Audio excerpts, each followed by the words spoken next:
السلام عليكم ورحمة الله وبركاته. بسم الله الحمد لله والصلاة والسلام على رسول الله الأتمين الأكملين على المبعوث بحق هداية ورحمة للعالمين وعلى آله وصحبه ومن تبعهم بإحسان إلى يوم الدين أما بعد. اللهم علمنا ما ينفعنا وانفعنا بما علمتنا وزدنا علما. Ask Allah subhanahu wa ta'ala to teach us what benefits us and to benefit us with what He has taught us and to increase us in Islamic knowledge. Ask Allah subhanahu wa ta'ala to make this series a beneficial series for myself and you, and make it a means for us to enter paradise.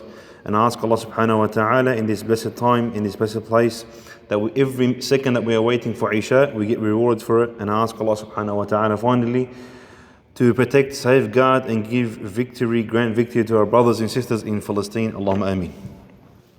My brothers and my sisters, we continue on with the story of Ibrahim alayhi salatu wasalam. We spoke last week, the first lesson of Ibrahim alayhi salatu wasalam, we spoke about Ibrahim alayhi salatu wasalam in his position and his status in the Islamic religion, in the Quran and in the Sunnah. And we described his status with other faiths. So everyone wants, subhanAllah, to associate with Ibrahim alayhi salatu wasalam, Christians, Jews, polytheists, and obviously the Muslims. And then we obviously dissected the whole problem with that, and we obviously told you that he is a Muslim, subhanAllah, as Allah subhanahu wa ta'ala mentioned numerous times in the Quran. We also spoke about some of the virtues. We spoke about his first da'wah, the first da'wah he gave, which was to his father Azar, and subhanAllah, how his father reacted to when Ibrahim alayhi salam gave him da'wah. And then we also gave the different opinion regarding the istighfar, when Ibrahim alayhi salam made istighfar for his father, which is a polytheist, and we clarified that misconception, subhanAllah. All that and a lot more in the last week's lesson, and we'll continue on today with Bismillah Azza wa Jal. Whoever has not watched that one, please do. It is very beneficial, inshallah. We'll give you more of, subhanAllah, why the enemies of Islam use Ibrahim as a symbol for people to move away from the religion. All that and more was discussed in last week's lesson, inshallah. Well, I want to begin. So after Ibrahim alayhi salatu wasalam gave da'wah to his father, he refused. The father refused, and then he gave da'wah to the people. He gave da'wah to the people. And I'm going to speak about the story about the sun, the moon, and the sun. The stars, the moon, and the sun. And before I actually tell you the story, I need to clarify something. Because many people use or know that story in the incorrect way. Many people believe that, not many, but a lot of people believe, subhanAllah, that Ibrahim alayhi salatu wasalam was actually in that dialogue between himself and the star and the moon and the sun. He was actually believing in that at one stage, and then when it disappeared, he obviously did not believe in it. And this is far from the truth. So before I say the story, I need to clarify why this is wrong. And then I'll say the correct story, inshallah, because there's no point of me saying the story the correct way. Okay, we miss out on a lot of some of the virtues from the story. So I need to clarify it and obviously debunk this ideology and this belief, and then we'll get to the story, inshallah. So again, people think that Ibrahim alayhi salatu wasalam, when he said he saw the star, and he says, "Hadha Rabbi" in Arabic, that is my Lord. I'll clarify that in a moment. "Hadha Rabbi," this is my Lord. And then فَلَمَّا أَفَلَ, when he went and disappeared, he says, "لَا أُحِبُّ الْآفِلِينَ," I do not like things that disappear. People think that he actually believed in the stars for a moment. Then he believed in the moon for a moment. And then he believed in the sun for a moment. And then after all those disappeared, he says, "No, then I believe in Allah subhanahu wa ta'ala." This is far from the truth. This is far from the truth. I'm going to give 4 evidences, then I'm going to go back to the story and give it the correct story, inshallah. First, when you say, or when people say that he believed in the star, and we agreed last week, and it's going to come out again, the dispute, we agreed last week that Ibrahim alayhi salatu wasalam was a prophet then and there. He was a prophet of Allah subhanahu wa ta'ala then and there. So you're saying, people are saying that Ibrahim disbelieved in Allah, then which is a sin, he did shirk. And this is incorrect, because as we know, prophets are ma'asumun, subhanallah, they are infallible. And even if they were to do a mistake, what would happen? If they were to do a mistake, it will, subhanallah, get fixed straight away and corrected straight away. If a prophet was to do a mistake, it will be corrected straight away. So that's one evidence. So the prophets, they always believed in Allah subhanahu wa ta'ala, even if they weren't prophets before. But they were always, subhanAllah, believers in Allah subhanahu wa ta'ala, because all the time till you can say maybe Isa alayhi salatu wasalam, they all believed either in Allah subhanahu wa ta'ala, or they did shirk. They associated partners with Allah subhanahu wa ta'ala. So they always believed in Allah subhanahu wa ta'ala, but they did shirk, they actually associated partners with God the Almighty. So Ibrahim alayhi salatu wasalam believed in Allah subhanahu wa ta'ala, and he didn't do shirk. That's it, he didn't do shirk. So if you were to say he believed in the sons, and he's doing shirk, which is incorrect. The second thing, we just finished last week, the lesson when he was giving the da'wah to his father, and he was telling his father off for believing in the statues. Man, it's the same thing, you believing in statues, okay, that does not benefit nor does it harm, and doesn't reply to you, it's not always there, and you need, it's the same thing to do with the rest of the gods. They're not perfect, they're not divine, they're not. So how would he, subhanAllah, advise his father and then he fall into the same thing? That's the second evidence. The third evidence is if we were to see the verses in the Quran, is the verse before this, which is وَكَذَلِكَ نُورِ إِبْرَاهِيمَ مَلَكُوتَ السَّمَاوَاتِ وَالْأَرْضِ وَلِيَكُونَ مِنَ الْمُوقِنِينَ. Before the dialogue between himself, which a lot of people think it's by himself, which it isn't, but the dialogue between himself and the stars and the moon and the sun, Allah subhanahu wa ta'ala mentioned in the Quran, وَكَذَلِكَ نُورِ إِبْرَاهِيمَ, that we showed Ibrahim alayhi salam the heavens. So here, this is clear proof that he made him to a prophet, and then he knows that Allah subhanahu wa ta'ala, subhanallah, is the only God.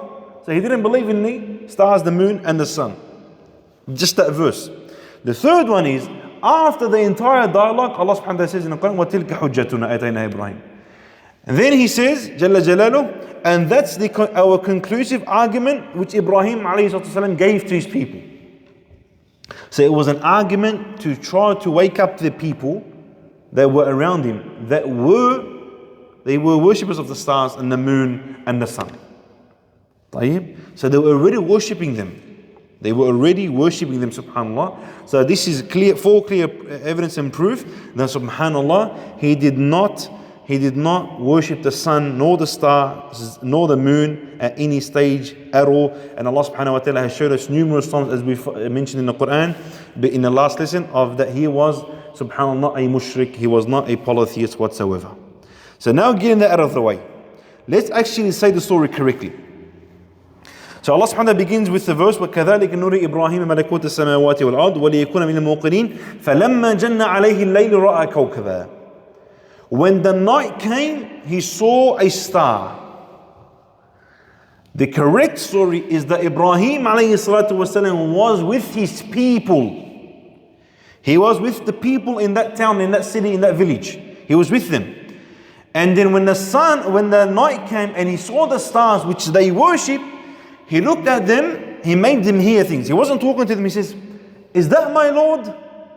So, هذا ربي, the ulama said, it's not هذا ربي, it's not, is that my Lord, is that my Lord, أهذا, with the Hamza, أهذا ربي, أهذا ربي, is that my Lord? So it was a question trying to make the people who are around him think. So this is what he did. So he'll look at the stars and he'll say, is that my Lord? أهذا ربي, is that my Lord?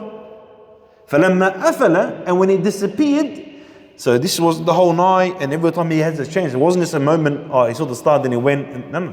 The Quran, subhanAllah, doesn't always, it gets to the point. It doesn't tell you the whole journey. But the stars came, so it takes time. So the stars left, and he says, during the day now, I do not like things that disappear. So it's not my Lord. So now he made the people think, if gods were there, how can it disappear?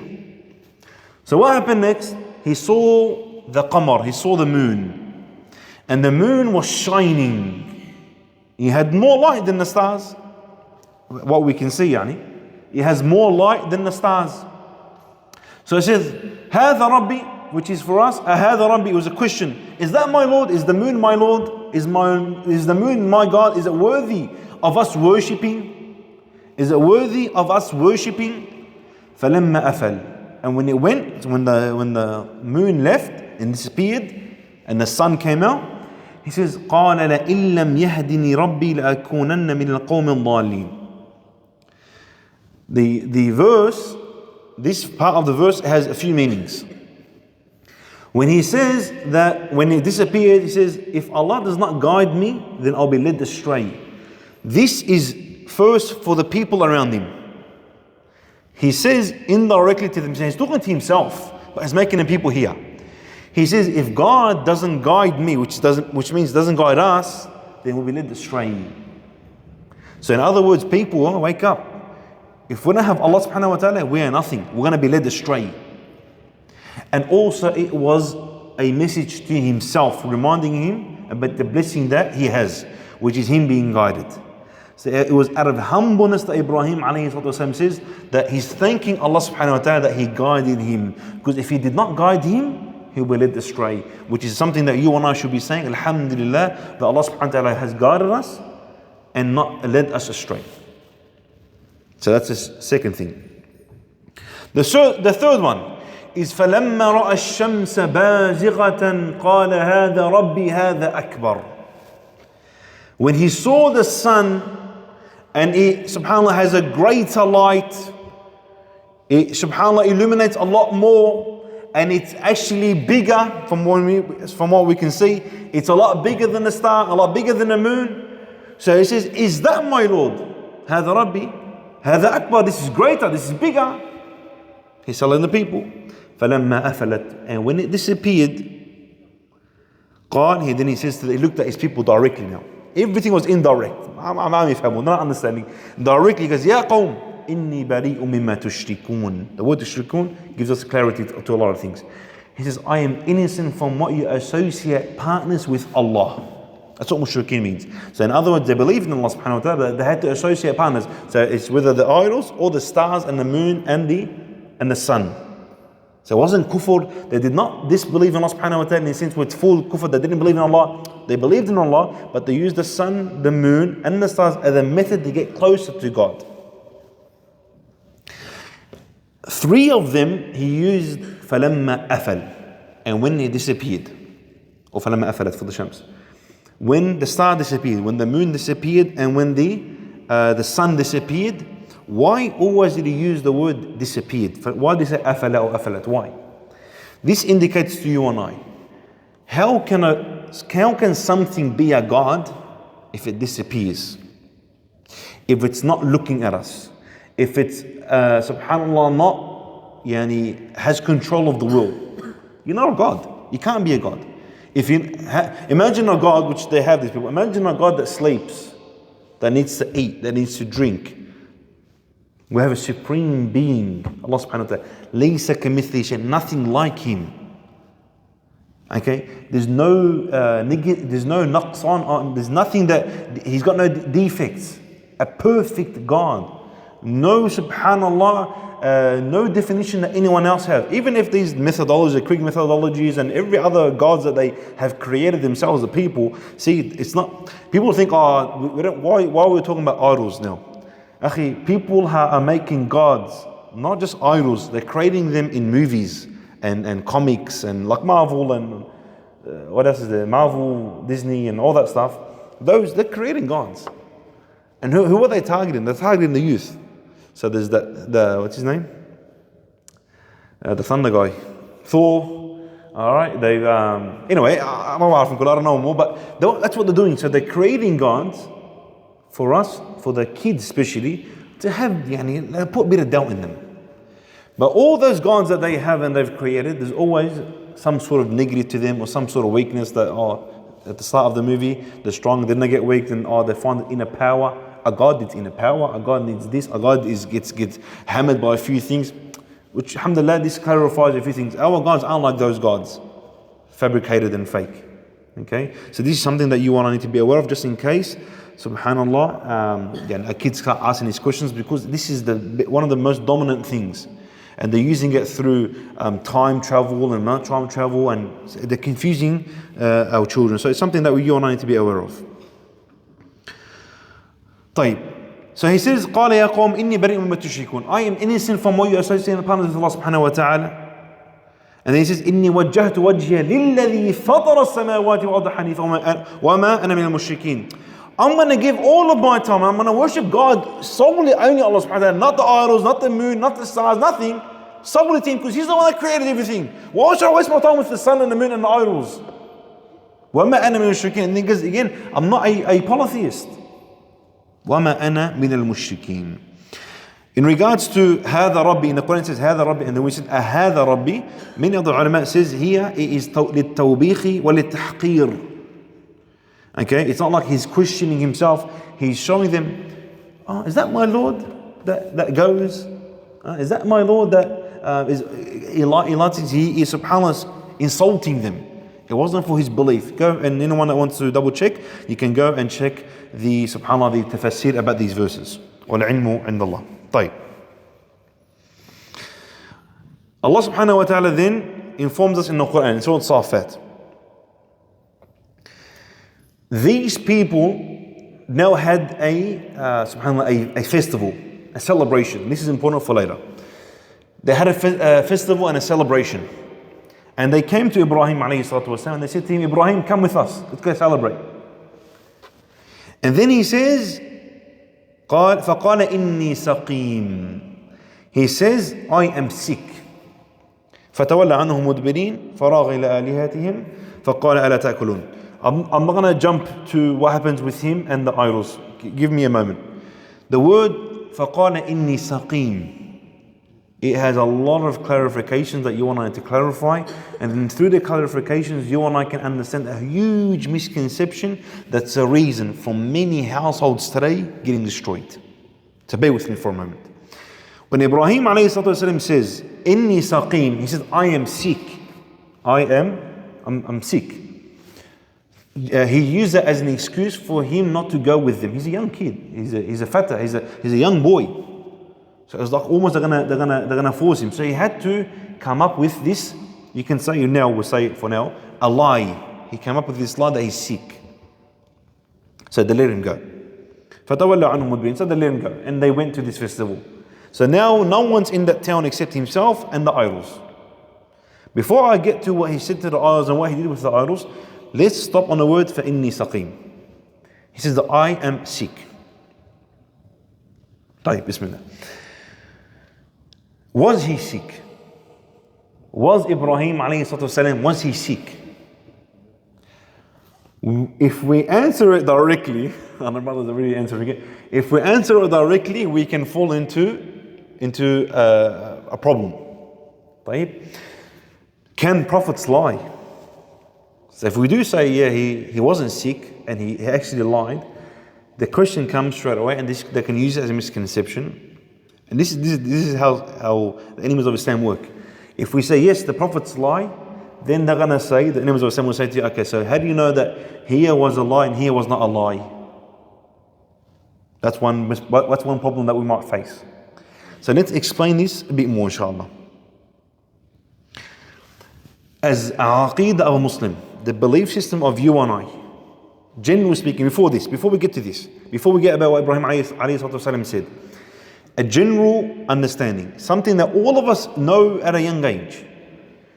If anyone believes for a second that a prophet lies, he has fallen into kufr, into disbelief. He has left the fold of Islam. If anyone, I'm going to repeat it, if anyone believes that a prophet has lied, then you have left the fold of Islam. Really believes in it. طيب? This is the general understanding. Now, this is the general understanding. Sometimes there's an exception. If the Quran and the Sunnah show us this. If the Quran and the Sunnah show us this. So there's a hadith, two hadith. One hadith, the Prophet ﷺ says that Ibrahim did not lie except for three situations. He did not lie except for three situations. The first one, which is this one, إِنِّي سَقِيمٌ, that I am sick. The second one, which we're going to get to, is when he destroyed the idols. And the third one is with his wife. Also, we're going to get to it, inshallah, but just quickly so we can understand a bit more. People asked him, a king asked him, is that your wife? If he said yes, they would have killed him and abducted his wife. Islamically, let's get to the third one first. Islamically, if you think that you're meant to say the truth in that situation, then you're not Islam. I'll give you an example. If someone, okay, it's not happening now, but if someone, a believer, runs into your home, running away from the a'da, running away from the enemies of Islam, and the enemies are saying, come knock on your door and say to you, is that person in your house? You say, Ya Rab, I can't lie. Yeah, he's right there. You're mafi hadan. There's nothing there. No, you meant to lie, you meant to help your brother here. Okay? So in that circumstances, you have to lie. Why? Because you're preventing something which is worse, and you're allowed to. Islamically, you're allowed to hear. These are two things. Preventing something worse, and you are allowed to hear. You're allowed to lie in these circumstances. Okay, you're allowed to lie in these circumstances. Where do we get this from? At the time of Mecca, in Mecca, when the Muslims were getting killed and getting prosecuted, they were forcing the Sahaba, radwanullah alayhim, to say, I disbelieve in Allah, so I do shirk, and I disbelieve in Muhammad sallallahu alaihi wasallam. And many of the Sahaba said so. And they said, yes, I disbelieve in Allah subhanahu wa ta'ala, and I disbelieve in the Prophet alayhi wasallam. I denounce my religion, Islam. Does that mean that they actually become non-Muslims? No. So you can lie in that circumstances. This is life or death. You can lie in that circumstance. That's the evidence. So in that third one that the Prophet ﷺ mentioned, which is about his wife, you're allowed to lie in that circumstance. So let's get back to the first and the second. Let's get back to the first lie and the second lie, which is inni saqim, that he is sick, and the one that he said he didn't break the idols, which we'll get to inshallah. These two are more of a problem than the third one. The third one we clarified. The first two, the scholars differed. First, because there's a hadith that the Prophet says that he did lie in the three circumstances, in which we clarified the third one. And the second evidence is that the Prophet Ibrahim A.S, on the day of judgment, when the people come to him and ask him to intercede for us, he actually mentions this. He says, I can't face Allah subhanahu wa ta'ala and I've lied 3 times. He mentions this and he says, this is in Bukhari Muslim, or just Bukhari, I can't remember, but I think, it's very authentic. And he says, I can't face Allah subhanahu wa ta'ala because I lied 3 times. So now if we do say he did lie, the Prophet said so, and he did so, he said the same thing as well. He said that he lied. But I'm going to be on the opinion that no, we can't say that he lied, and I'm going to clarify why.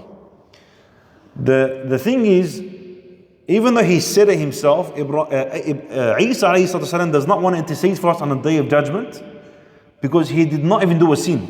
But because others did a sin, others worshipped him as a god, he couldn't face Allah subhanahu wa ta'ala. So Ibrahim A.S. feared to face Allah subhanahu wa ta'ala even with these 3 claims that he's innocent from. But let's get to the khilaf. I know we're confused about inshallah, everything we'll get together in a moment inshallah. One of the opinion is that Ibrahim A.S. lied in these 3 situations, but he wasn't a prophet then. And then they get out of all the khilaf, all the different opinions is safe. He wasn't a prophet, so he was allowed to lie. But us, in this series, we've said that he's a prophet since a young age. So can we take with this opinion? No, we can't take with this opinion. So I'll put you guys in trouble now. I'll clarify inshallah. The third opinion, before I get to the second opinion, is subhanallah, he said it within himself, these 3 lies. So it wasn't a direct lie, it was within himself. And this is weak because of the situation that happens.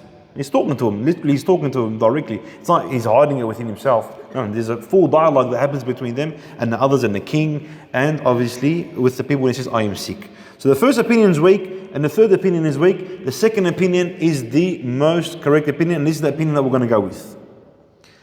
This opinion is that he was a prophet, and no, he didn't keep it in himself, he said it out loud, but he said it from Bab at-Tawriyah. Bab at-Tawriyah. At-Tawriyah means when it's pun intended, or he uses the words that have different meanings, or he uses words that have, it appears to them in a meaning, but for himself a different meaning. And this is the more correct opinion. This is the more correct opinion. In Islam, there's no such thing as kizba bayda, a white lie. There's no such thing as kizba bayda. I'm going to clarify something with another hadith. This was a pun intended. It's called at-Tawriyah in Arabic.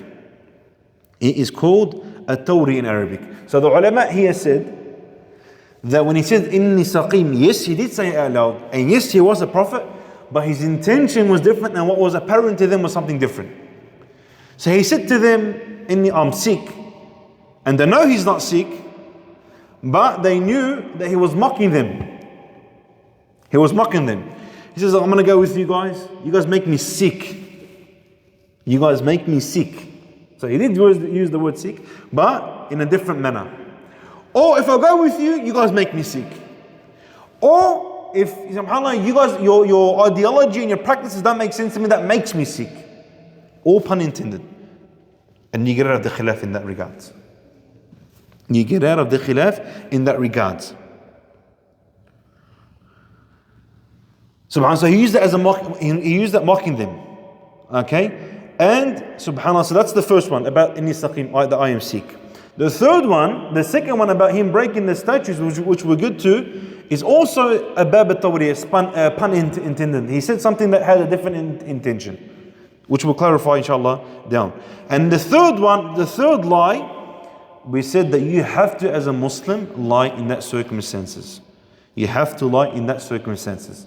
Okay? Where there's subhanAllah, people can kill you unless you lie. You're allowed to lie in that circumstances. The other two, the one clear-cut lie, it was tawriyah. It was a word that was mentioned, but it had a different meaning that he wanted out of it. He wanted a different outcome from it. And they all understood it. Okay, and why is this opinion stronger? One of the main reasons, there are many reasons, but one of the main ones is that Ibrahim A.S, when he made this specific lie, inni saqim, that I am sick, these people had the golden opportunity to, subhanAllah, eradicate all of his da'wah. To eradicate all of his da'wah that he done for his father and he done for them. Why? Because they could have used, hold on Ibrahim, you're a prophet, and now you're lying for Allah.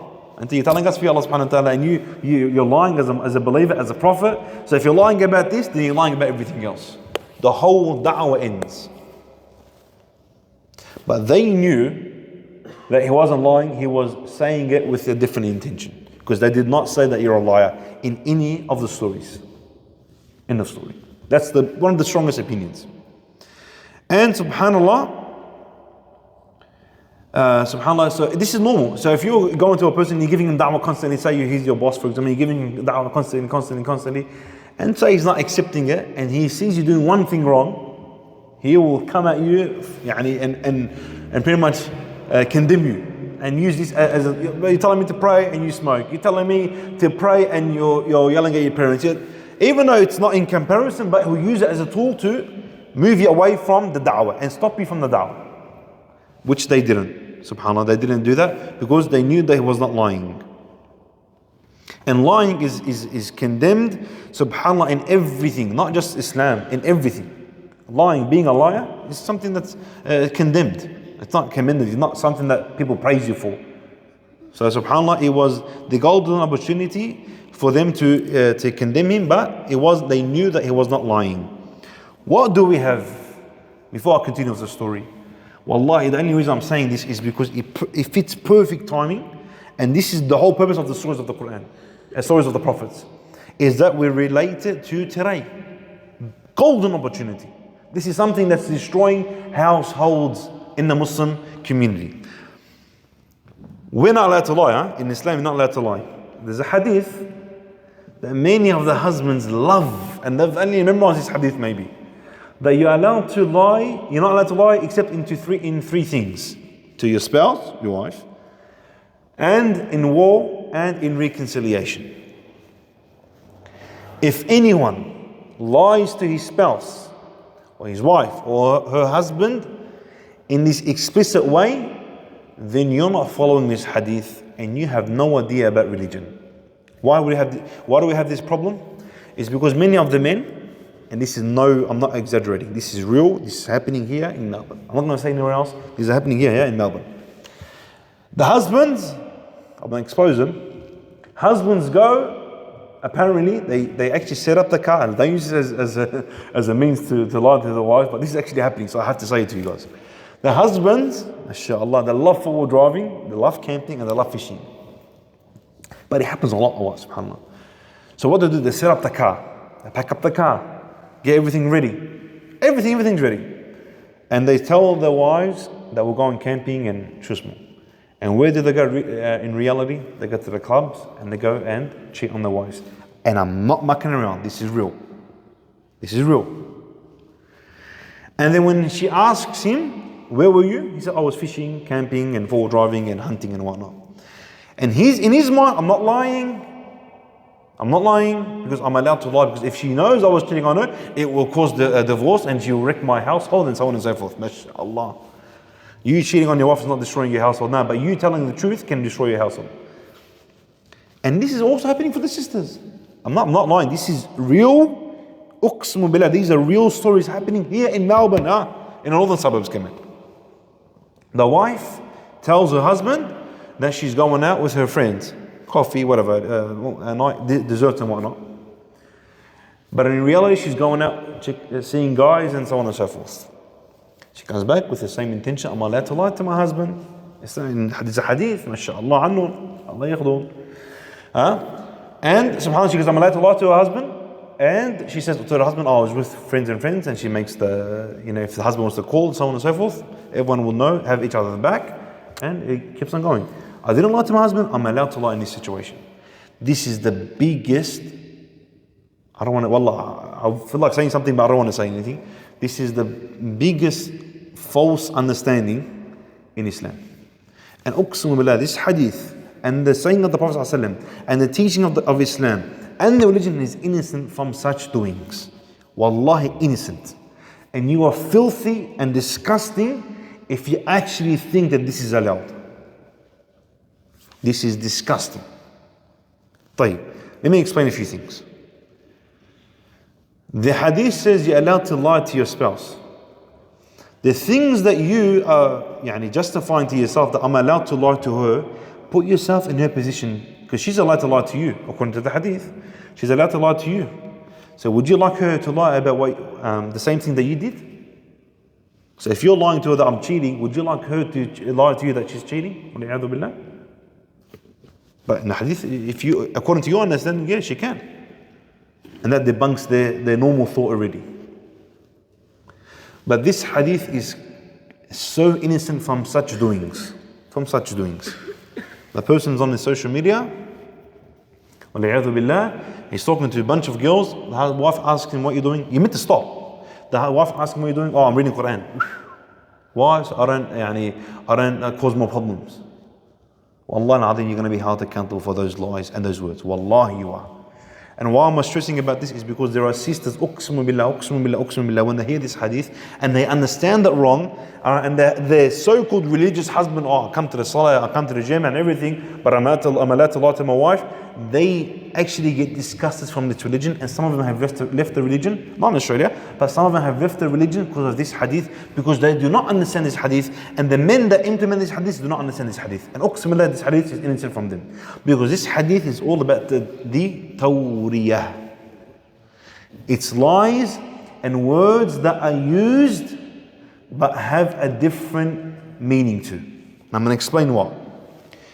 The three lies that you're allowed to lie according to this hadith is to the spouse, to the wife, or the wife to the husband, in war and reconciliation. War, we understand.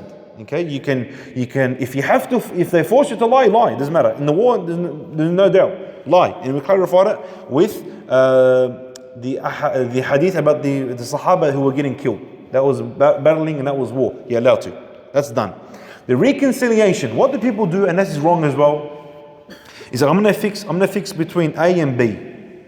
Okay, person A and person B. So I go to person A and tell him that person B has said that he loves you such and such and such. This is haram. This is wrong. You have not understood this hadith. Okay, if the person B has said a lot of bad things, and then you say that this person has said this is wrong. What are you meant to do? It's all tawriyah. You're meant to come to person A and say to him, listen man, wallah, he loves you, he cares about you, ya ammi, when you mention your name, he goes crazy. Your meaning, as in he goes crazy, like he can't stand you, but you're saying you drive him crazy of how good you are. That's allowed. That's halal. That is halal. So reconciliation is done. The war is done. The spouse is that when, say your wife, and this is just a bit of an example, for us men, is that say your wife, mashallah, has she's cooking a meal for 2-3 hours, and the food comes out terrible. And say she's very emotional, she can't take any criticism. If you were to say, if you were to cook a bit better, put more salt or something like that, it's World War III. You are stupid as a man, as a husband, to say, oh, this is terrible, you're stupid. No, Islam has allowed you to say, for example, I'll give you an example. This food drives me crazy. So she thinks, hopefully it's none of our wives here. Okay, but she'll think that while I drove you crazy from how nice the food is. And in your mind, you're like, she drove me crazy how terrible the food is, jannatni. That's when you're allowed. These are the words you're allowed to use. You can't say to your wife, you can't clear cut lie to your wife. It's haram. It's haram. Okay, you can't clear cut lie to your wife. So hopefully, now we've understood this hadith, and we have some tips now in the marriage life, all right? So to lessen the problems, all right? But this is very important because people have abused this, and I said, wallahi, there are sisters that have been disgusted from the religion because of their misunderstanding, and these toxic men that have this understanding that you're allowed to lie to your spouse, which is incorrect. It is haram. It is not allowed. Go look at the sharh about this. Go see what the ulama have discussed about this. It is not clear-cut lying. A man can't go cheat and say, oh no, I wasn't cheating, or I wasn't, subhanallah. A man can't go to, for example, a club and say, oh no, I went to fishing and I went to camping. This is all haram, this is all wrong. So this is something that you and I need to be aware of. Okay, that's one lesson of the story. One important lesson of the story of Ibrahim A.S. But this is very important because they can use this as a means to move us away from believing all what the Prophets ﷺ have said and done. So now we've come to an agreement that prophets can't lie. And anyone that says so has disbelieved in Islam. Plenty of time, alhamdulillah. So everyone now left. Everyone's now left the town. Ibrahim ﷺ remained by himself with the angels.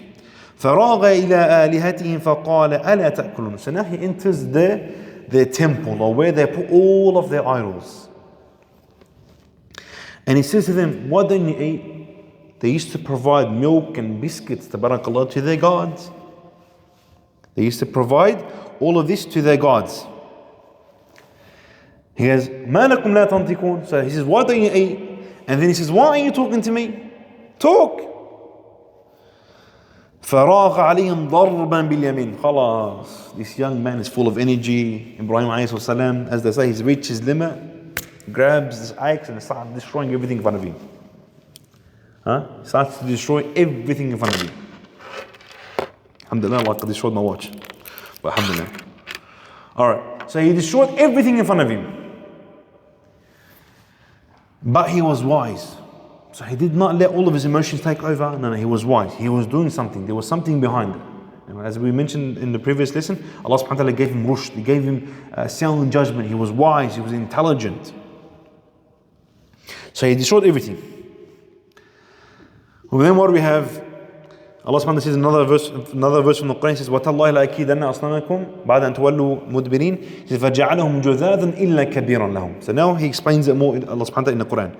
He says, فَجَعَلَهُمْ جُذَاذًا. He absolutely wiped every idol off. He destroyed everything in front of him. إِلَّا كَبِيرًا لَهُمْ لَعَلَّهُمْ إِلَيْهِ يَرْجِعُونَ. Except the biggest idol they have. Their biggest idol, he let it remain. They didn't touch it, they didn't break it, nothing. He left it and he just literally wiped everything off the map. So they come back. They come back from where? The festival. From what they were doing. And they say to him, or they say amongst themselves, they enter the temple, they want to and they say hi to the gods after the party and after the celebration, and they see that everything is pretty much destroyed. Their mind, they have lost control here. What? These are our gods. Who dares to do this? He says, قالوا من فعل هذا بآلهتنا إنه لمن الظالمين. He says, these people say, who did this to our gods? Indeed, they are the oppressors. So what are they playing now? What role? The victim role. They forget about what happened previously and how much da'wah he gave and how much stupidity they were doing by worshipping statues and giving him milk and giving him biscuits and worshipping the stars and the moon. They forget all of what they did and all of the oppression they did for 75 years and everything. They forget all about that. And they worry about now. They worry about events. What happened in the past 40 days? I understand that in one way, yeah? What happened then? We're the victims. These are the oppressors, these are the terrorists, these are the... Same concept. Wallahi, everything that happened before is happening now. Uqsam billah, same concept. So they said, قَالُوا مَنْ فَعَلَ هَذَا بِآلِهَتِنَا. We all understood what I meant, yeah? We all understood what I said, that now they're playing the victim. They forget about what they did in the past, but now they play the victim. Everyone in authority, when they are faced or when they are challenged, play the victim straight away. Everyone in power, play the victim straight away, which they are doing today. They say, قَالُوا مَنْ فَعَلَ هَذَا بِآلِهَتِنَا إِنَّهُ لَمِنَ الظَّالِمِينَ. Who did this? Indeed, he's their oppressor.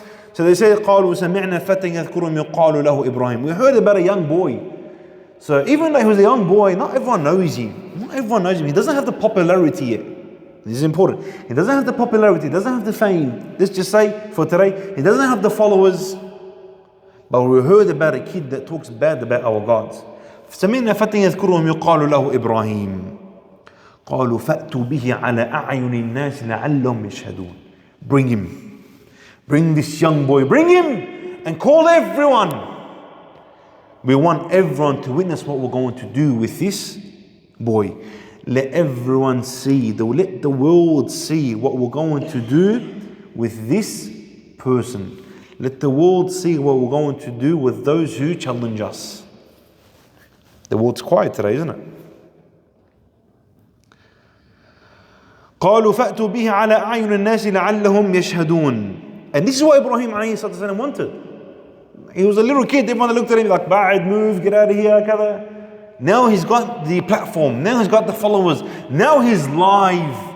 Now every media broadcast is broadcasting him, everyone's going to see in the town, everyone's going to know. So now you're on news, you're live. So this is what Ibrahim A.S. wanted. And it's the same thing which we're going to get to inshallah in the future, is the same thing that Musa A.S. wanted when he came to the dialogue between himself and Pharaoh. So now the media is showing, now everyone is seeing this. Okay, now everyone knows that this young boy killed and destroyed their gods. Everything's in front of them. One big statue remains. قالوا من فعل هذا بآلهتنا. He says إلى قوله. He says them قالوا أنت فعلت هذا بآلهتنا يا إبراهيم. Ibrahim, young boy, did you do this? Did you harm us? Did you oppress us? Did you terrorize us? And then his reply is one of the best replies anyone can hear. And this is the second tarwiyah, pun intended. Word that he used wasn't a lie, a word that he used, but it had different meaning to it. He says, قال بل فعله كبيرهم هذا فاسألوهم إن كانوا ينطقون. Look at him. He's standing tall, one arrow left. Ask them, ask the ones I've destroyed, if they can talk. He put them on show in front of everyone. What are they going to reply? What are they going to reply? Truth will prevail. Truth will prevail. SubhanAllah, he put them on show and they couldn't reply. They couldn't say anything. What are they going to say? Everyone remained quiet. He's right. A God, let him talk. Let him tell him who killed. At least tell us who hit him. Like if a God can't protect himself, at least tell us who killed you guys or who destroyed you guys. At least say that. I mean. Nothing. They said, Allah subhanahu wa ta'ala says, فَرَجَعُوا إِلَىٰ أَنفُسِهِمْ فَرَجَعُوا إِلَىٰ أَنفُسِهِمْ فَقَالُوا إِنَّكُمْ أَنْتُمُ الظَّالِمُونَ. For a moment, they looked at each other and they said amongst each other, they said, Wallahi, we're the oppressors. For a moment, even the evildoers know what they're doing is incorrect. Because truth is one. Truth is one. It can't be two truths. Two people are fighting, can't be one of them has to be right, one of them has to be wrong. This is the reality. Both can't be wrong. Both can't be right, subhanAllah. So they looked at themselves. Yeah, you're right. You know, Wallah, we're the oppressors, taking them as gods. Wallah, you're right. فَرَجَعُوا إِلَىٰ أَنفُسِهِمْ فَقَالُوا إِنَّكُمْ أَنْتُمُ الظَّالِمُونَ. They looked at themselves, Wallah, we're the oppressors. These gods can't do nothing. They can't even protect themselves. But what happened? These people are in power. These people are in authority. They are the strong ones. They are the ones in power. Would when people are clouded with judgment and people are worshippers of their position, do you think they let it go that easily? Nah. ثم نقصوا على رؤوسهم لقد علمت ما هؤلاء ينطقون. They come back to themselves, oh, we're going to lose our position. A young kid wrecked us. He refuted us with logic, everything understands. I don't want to now talk about my gods that they can't talk or nothing. And they say to him, to justify the actions, they say to everyone, and they said to Ibrahim A.S, they said to him, hold on, but you knew that they can't talk. Man, then why do you worship him then?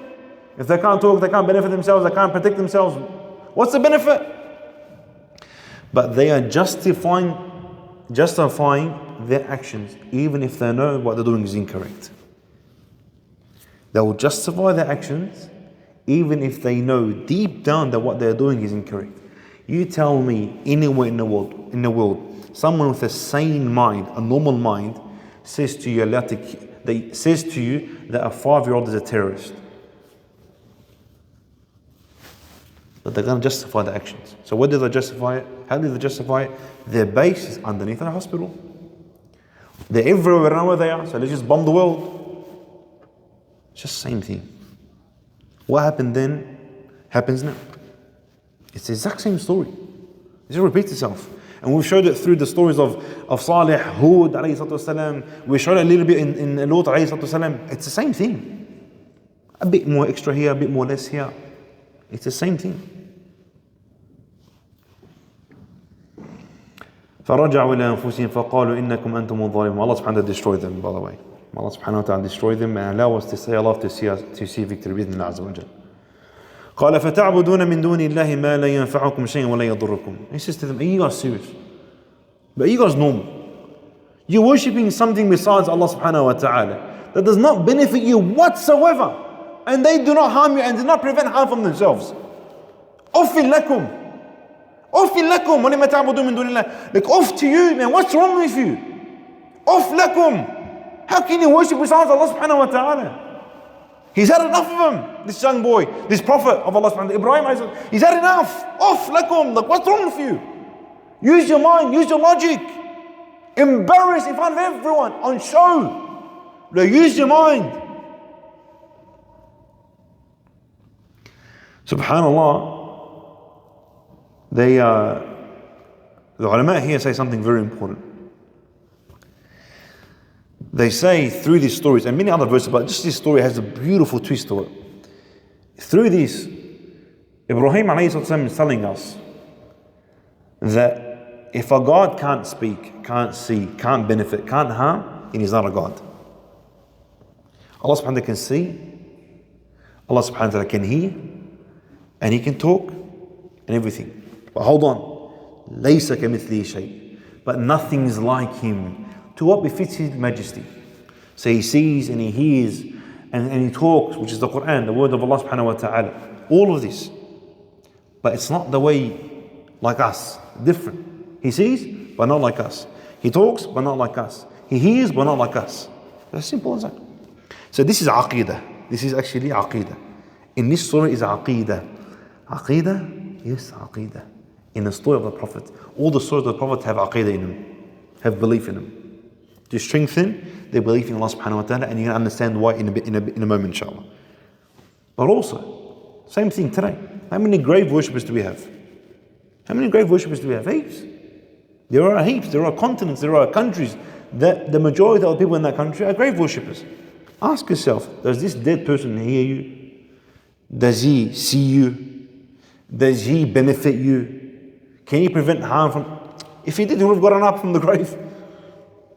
Even the Prophet ﷺ can't benefit us. No. إِنَّكَ مَيْتٌ وَمَيْتٌ. You will die and they will die. Alayhi salatu wasalam. No one benefits, no one harms except Allah subhanahu wa ta'ala. No one, there's no God worthy of worship except Allah subhanahu wa ta'ala. So this is a twist in the story to the grave worshippers and those who do tawassul with scholars and people who are awliya and saints. And, oh wali, please give me a kid or something. This is all yani haram, all wrong, all incorrect, and obviously you can't make dua to them, subhanahu to the grave worshippers. That's just something on the side. So what do they say after this? It says, قالوا حرقوه وانصروا آلهتكم إن كنتم فاعلين. Before I get to حرقوا, I'm going to skip حرقوا, the word burn him, and I want to talk about وانصروا آلهتكم إن كنتم فاعلين. And because English does not give it justice, I have to explain a little bit. وانصروا آلهتكم, the words وانصروا آلهتكم, and so burn him and give victory to your gods has so much more meaning to it. Let me explain. So these people have gods that they need to build. They need to create themselves. They need to serve. They need to put in the food and the drink for them. And they need to take off the food and drink from them because they can't eat it, yes? They need to protect them. They need to protect them, be guards in their temples. And lastly is they need to give them victory. So these gods can't even give victory to themselves. They can't even take revenge for themselves. So what happens? Anyone with a sane mind, and they had sane mind, and I'm going to explain why. But anyone with a sane mind, logically, subhanallah, they will know without any doubt that they are false gods. Anyone with any logic. Gods that do not benefit, nor do they harm, nor do they protect, nor can they eat, nor can they drink, nothing at all. Literally an axe destroys them, nothing at all. And now you want to give them victory. Like why? Why do they want to give them victory? It is part of fitrah. Please, wallahi, leave today knowing this, I'll be happy. It is part of our creation. It is part of our natural instincts. It's part of how Allah subhanahu wa ta'ala created us. Human beings, not Muslims, everyone. Okay? It's part of the fitrah that human beings are a slave to something. Listen to this. Human beings are a slave to something. No doubt whatsoever. They are a slave to something. And if you are not a slave to Allah, then you're going to worship something else. Then you're a slave to something or someone else. Something or someone else. And we see it. We see people worshipping a rat. We see people worshipping a cow. We see people worshipping trees. We see people worshipping idols. We see people worshipping women. We see people worshipping the devil. We see people worshipping wealth, fame, followers. They are gods too. They are hawa. They are gods too. You can take your desires as gods. How? When you wake up and when you live your life striving for that one thing, for that achievement, then you're a slave to it. You're a slave to it. And usually speaking, when you're not a slave to Allah, the one and only true God, then you're a slave to a lot of things. Then you are a slave to a lot of things. So it could be money, also women, also men, also fame, also all of this. They are your gods. If you're living your life striving to please that or get that or become a billionaire, then you're a slave to Allah and you're a slave to the wealth and you're a slave to desires. They are your gods. A human being can't live on earth without having a God they need to worship. If it's not Allah, it's something else. I'll give you an example. When a woman doesn't put on a scarf, saying that she's free and she can do whatever she wants, she's the biggest kazeba in the world. She's the biggest liar in the world. Why? Because Allah subhanahu wa ta'ala told you to put on the scarf, which you refuse, and the society has told you to take off the scarf. Who are you listening to? To the society. So you're a slave to society. In the story. It is not your decision. It was not what you want. It is what society wants. So you're a slave to society. So you are a slave to society. So either you're a slave to society, which every single day they change the mind of what is allowed and what is not allowed. For example, I'll give you an example. A queen, the one that just died, she died. That everyone able to meet her, hug her, kiss her? No. Certain people. One. The other thing is that, subhanAllah, maybe 200 years ago, let's just say 200 years ago, the woman that covered herself, she was the honorable, respectful. Not talking non-Muslims. I'm not talking Muslims, I'm talking non-Muslims. She was the honorable, she was the perfect one, she was amazing. Today, society has changed to a certain degree. The one that reveals herself, she's the one that's independent and powerful and strong, yeah? So they're changing. Every now and then they're changing. So who are you trying to please? The ones that can't never be pleased? Or do you want to please Allah subhanahu wa ta'ala that created you, that cared for you, that told you to put on the scarf to protect you for your own good? Answers with us through our actions. Through our actions. So we're a slave to something. If it's not Allah subhanahu wa ta'ala, it's to anything and everything else. And it's part of us being humans that we strive for something and we worship something. It's as simple as that. And if you do not take my word, go and literally just dissect other people. Dissect them. Look at what they do. Look at what they live, how they live, who do they try to please, what's their achievement, what do they strive for, what do they work for, and that's their God. And the Prophet ﷺ says, "Ta'isa abdu dirham wa dinar." He is miserable, the one that's a slave, slave to the dollar, slave to the money. أَرَأَيْتَ مَنِ اتَّخَذَ إِلَهُ هَوَى.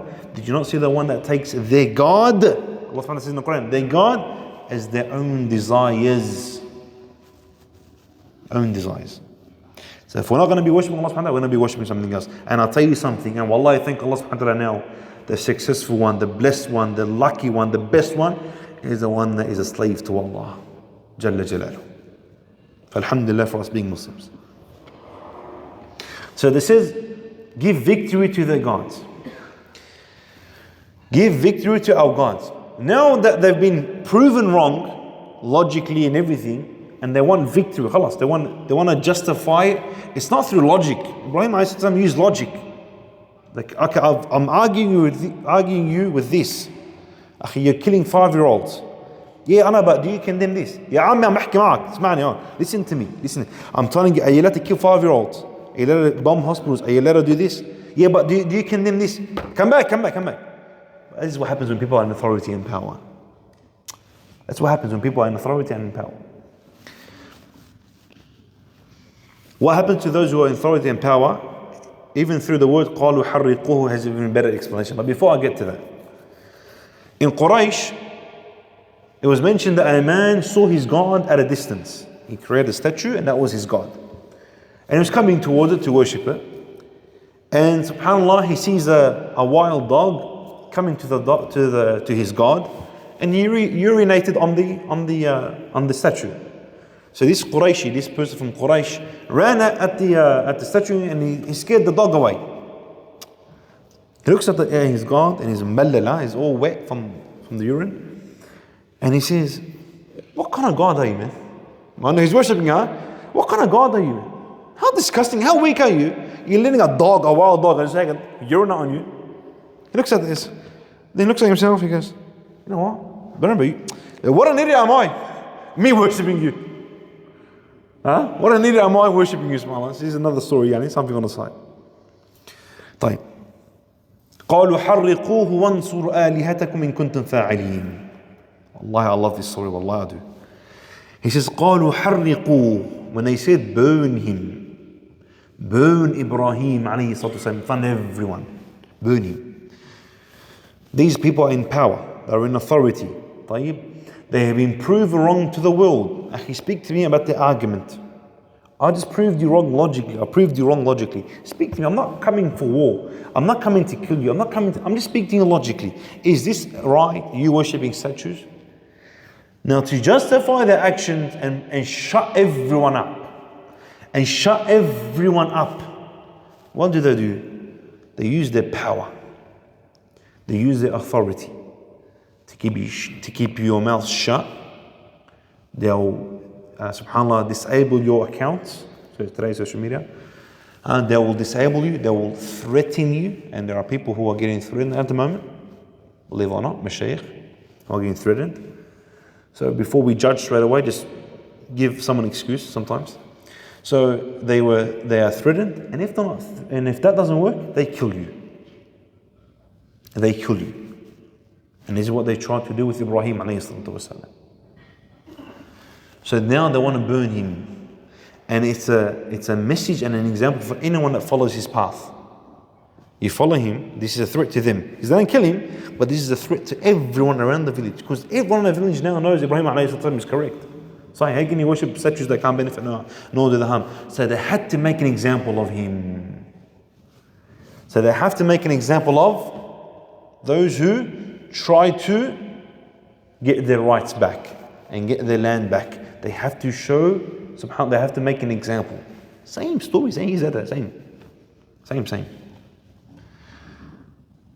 When Israel is faced with logic, when you come and discuss with them and debate with them and try to refute them based on their logic when it comes to apartheid, being a racist state and so on and so forth, they don't want to discuss things with you. They want to use the power. Whether again it's using the social media, threatening you or killing you. This is the same situation that's happening now in Palestine. And this is why I sometimes get angry when people ask me, why brother, why are you doing this series, man? Why are you talking about the Prophet ﷺ when people are dying in Palestine? I'm going to ask you a question and let's see if anyone knows. Just a general question. When did the stories of the Prophet get revealed to the Prophet ﷺ? Anyone know? When were the stories of the Prophets? Every Prophet story is revealed to the Prophet ﷺ. When? Who knows? Mecca. Mecca, huh? Perfect. Why in Mecca? لِنُثَبِّتَ بِهِ فُؤَادَكَ. To give you a foundation, to keep you steadfast. I'll ask you another question, Malik. Are we in the Madani period now or the Meccan period? Us Australians, Muslims, generally in the world actually. Are we in the Mecca period or the Madina period? Mecca period. We're weak. Muslims were weak at one stage. In Mecca they were weak. Medina they were strong. They had different rules, different everything. Mecca, the whole thing about Mecca was La ilaha illallah. To be steadfast on La ilaha illallah, on Tawheed, on Aqidah. Brothers and sisters, today we don't know what Aqidah means. We don't have real belief in Allah subhanahu wa ta'ala, and we are in a way, majority of us are in a situation of weakness. This is the haqq, this is the reality. And this is why these stories today, I believe, maybe the past 20 years or 30 years have never been this important for the past 20, 30 years, 40 years, 100 years, since we were weak, since the khilafah of the Ottomans dropped. They've never been this important. Why? It is because since Nuh alayhi salam, Muslims were weak, then victory. Salih and Hud, weak, victory. Lut, weak, victory. Ibrahim, weak, victory. Musa, weak, victory. Isa, weak, victory. Muslims with the Prophet ﷺ in Mecca, wake victory. Throughout the history of 1,000 years, wake victory. An empire drops, another empire goes up. An empire drops, the Umayyads, the Abbasid, the subhanallah, the Ottomans, the Mamluks, everything that went weak got stronger. You and I have lost hope. Why? Is you and I only seeing the weakness. But akhi, keep it going. Allah subhanahu wa ta'ala has promised us, وَتِلْكَ الْأَيَّامُ نُدَاوِلُهَا بَيْنَ النَّاسِ. The days repeat themselves. History repeats itself. I've explained it through the story of Hud and Salih and now Ibrahim A.S. and Lut and every other. Wake victory. What happened then is happening now. How they got victory? Wallahi, we will gain victory too. Wallahi yaqinan, certainty. But when you live in a way and there's no deen, there's no aqidah, there's no belief in Allah subhanahu wa ta'ala properly, we are in this situation. And we're not going to grow until we get the aqidah back, until we get the Islam back, until we get the religion back. And you know what? You know what's funny? The non-Muslims know this as well. The non-Muslims know this. When we wake up, ya take it off you. Peace, nothing else. Peace will be spread around the world when we wake up, Muslims. And we'll be honorable again. And what does that mean when we're power? What does it mean? No alcohol, no women, no gambling. So no money for them. That's what it means. No money for them. So what do? They corrupt the youth. They corrupt the youth. Akhi, become famous on TikTok. Become an idiot, a prankster, tabarakallah. Become a prankster on TikTok. Just don't become a sheikh. Don't know your deen. Don't know your religion. We have youth. We have students in schools and in Quran classes. You ask them a question, what do you want to be when you grow up? Do you know what they ask? Do you know what they say? This is the answers I got. I asked, a gamer. Allahu Akbar, mashallah, I know. A gamer, I used to break the game on my head. Anyway, gamer, influencer, entrepreneur. From a class of 30 students, not one person that said, I want to become a sheikh. They've got him. You say the kids, and Ibrahim A.S. was a young boy, young boy, fata, young boy. The Sahaba, when they ruled the world and they conquered the world, how old were they? 50, 70, 80, 90? Young. From the ages of 12 and up. So they smart. But we're going to be smart now. We've really realized this now. It's common sense. It's common sense. So they target the youth. Go see what China does. China invented TikTok. They invented it. Do you think they let us see on their feeds, on their For You page and stuff? Do you think they see all these pranks and women dancing and guys dancing and acting like idiots? Do you think they see that? It's actually banned. It does not come up. What did they show them? Engineering things, building things, educating them, so on and so forth. That is smart. Whereas the Western world become idiot, they only go stronger. And Allahu Alam, one of the last wars will be against them. The way things look, Allahu Alam. So they're growing and we're becoming more idiots. Prankstars, tabarakallah. Prankstars.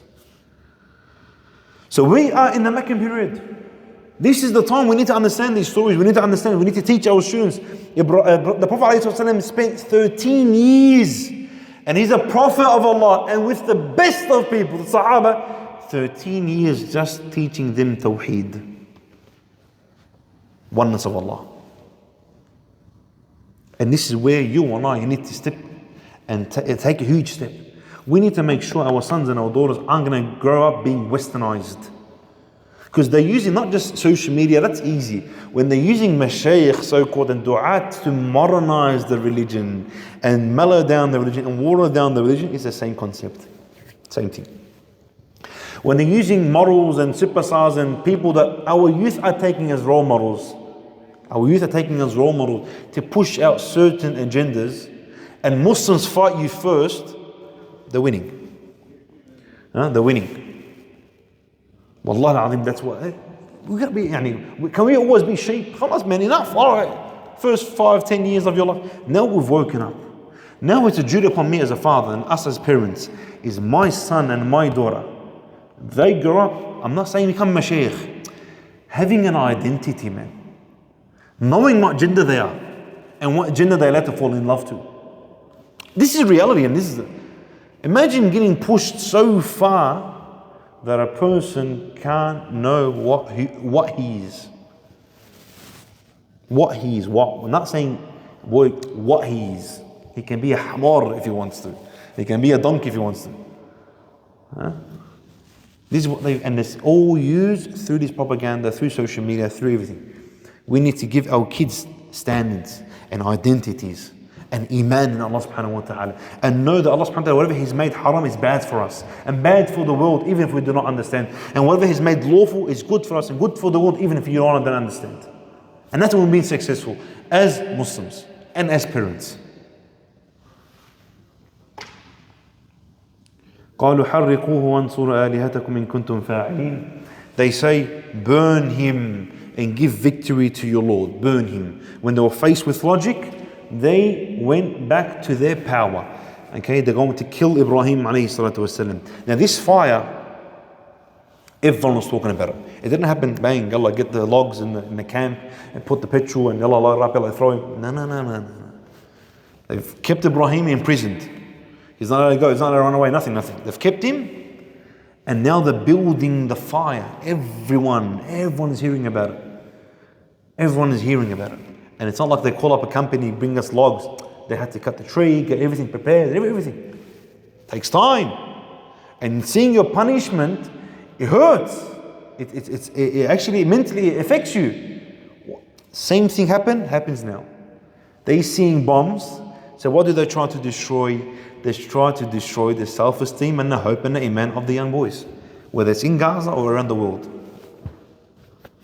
So Ibrahim seeing, he's going to get killed. He's going to get burned. Not just killed, burned to death. What happened? His reliance on Allah subhanahu wa ta'ala became stronger. His reliance on Allah subhanahu wa ta'ala became stronger. Which the reliance on Allah subhanahu wa ta'ala, the people of Gaza, Allah subhanahu wa ta'ala protect and preserve them. Wallahi al-azim, they put us to shame. Their iman puts us to shame. To shame. Because they don't have water and then they say, Alhamdulillah, the kid's got a bucket and water's coming out. Now we have a lot of water, we don't say Alhamdulillah. We can't even say the word Alhamdulillah. We forget about it. Wallah, they put us to shame. After this huge fire is built, people can't even walk close to it. Birds that will fly on top of it will drop. They bring Ibrahim alayhi salatu wasalam. Again, they planned, and Allah subhanahu wa ta'ala is the best of planners. They plan, and Allah subhanahu wa ta'ala is the best of planners. And they had to use a massive slingshot to throw Ibrahim alayhi salatu wasalam into the actual fire. So they grab him, and then they throw him. He's in the air, and he says, Hasbunallahu wa ni'mal wakeel. Allah subhanahu wa ta'ala is sufficient for me, and on Him I trust. I put my confidence in Allah subhanahu wa ta'ala. You know these words? These from the heart. You are going to die. You have seen this fire built so much. When you are able to say La ilaha illallah Muhammad Rasulullah, you remember Allah subhanahu wa ta'ala, wallahi, that only shows the strength of your iman. Again, like Gaza. He says, Hasbunallahu wa ni'mal wakeel. So what does Allah subhanahu wa ta'ala say in the Quran? He enters the fire, he says, Allah subhanahu wa ta'ala says, قُلْنَا يَا نَارُ كُونِي بَرْدًا وَسَلَامًا عَلَى إِبْرَاهِيم. Allah Jalla Jalaluhu says, O fire, be cool and peaceful for Ibrahim. When you got no hope and you have full reliance on Allah subhanahu wa ta'ala, that's what Allah subhanahu wa ta'ala wants from us, and that's what Allah subhanahu wa ta'ala loves from us. When we don't care about the world, we don't want any assistance from the world except from Him, that's when He gives us victory. That's when He gives us victory. So the whole world turned on us. We've not lost hope in Allah subhanahu wa ta'ala. No, we've only strengthened our relationship with Allah subhanahu wa ta'ala. We've only strengthened us coming to the masjid, learning the deen, learning the Quran. That's when He gives us victory. Same thing happened then, happens now. It's the exact same thing. So Allah subhanahu wa ta'ala says, O fire, be cold, cool and peaceful to Ibrahim. The fire did not affect him whatsoever. Full reliance on Allah subhanahu wa ta'ala. There's a hadith, the Prophet ﷺ says that all of the animals came and no humans was able to come into the fire. But the animals came, Allah subhanahu wa ta'ala commanded the animals to come, and they were blowing off and taking off the fire, except al-wazagh.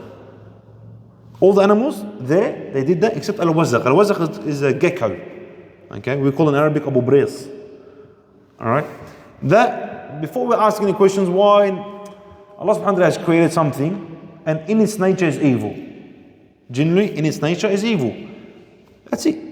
So the Prophet ﷺ says that anyone that sees al-wazagh, anyone that sees the brace and kills it first hit, he gets 100 rewards. And the gecko. You see Allah and the Quran.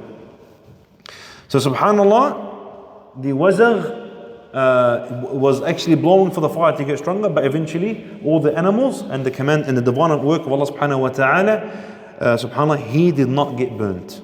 He did not get burnt. Ibrahim A.S. did not get burnt, and he was saved by the power of Allah subhanahu wa ta'ala. And the narration about Jibreel coming to him and saying that, oh, do you need help? And he says to him, from him no, Allah yes, from you no, Allah yes, is a weak narration. It's not correct. Okay, that narration is incorrect, and it logically doesn't make sense, because no one sends the angels except Allah subhanahu wa ta'ala, because they fulfill this command. So if it was from Jibreel is following the command of Allah. So if you ask the help from him, you're asking the help from Allah subhanahu wa ta'ala. So logically that doesn't make sense, matnan, and also the narration is weak and it's incorrect. So subhanallah, that hadith is incorrect.